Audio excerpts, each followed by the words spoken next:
Bago nga pala ako gumawa ng sushi, ginawa ko muna itong order ng aming customer na Indomie na plain at Indomie veggies. Sa lahat yata ng sushi restaurant kami lang ang may Indomie. At syempre, yun kasi ang gusto ng aming amo at ng aming may-ari. Syempre, yun ang masusunod dahil yun ang nagpapasahod sa amin. Best seller kasi sa kanila tong Indomie. Same noodles but meron kaming ibang sauce na naligay dyan. Kumbaga, special sauce namin yan, mga master. At syempre, meron din kaming ibang noodles mga boss, yung ramen noodles. Pero hindi po siya may soup. Kumbaga, dry lang siya, parang pansit lang.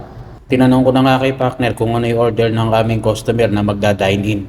Ang gusto daw nila ay yung aming best seller na sushi maki. Kaya naman ito't gagawin ko na. At habang si partner ay nag-a-assist ng customer sa labas ng takeaway at saka ng dine-in. At dahil dalawa nga kami dito ay salitan muna kami. Siya munang sa labas at ako dito sa loob taga-roll.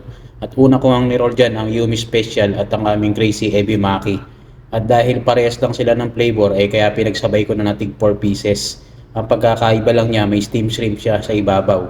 And then ang next ko naman dyan na i-roll yung salmon avocado at tempura maki. At natapos na nga rin si partner na mag-assist sa labas kaya naman ito't binakapan niya na ako. Sabi ko i-portion niya na yung Yumi Special at Ebi Maki habang niroroll ko yung tempura at salmon avocado. At habang ilalagyan nga ni partner ng sauce yan, mayroong ulit request yung customer na magda-dining. Kaya naman sabi ko, lumabas na muna siya habang ako na ang magtatapos nitong aming sushi. At dahil may request pa nga yung customer namin sa dining, kaya naman inassist muna ni partner.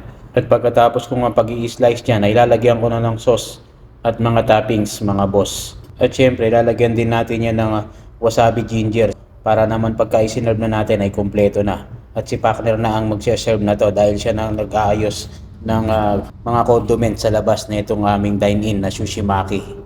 Yun lang, thanks again and please share and follow my vlog and God bless everyone. Alright.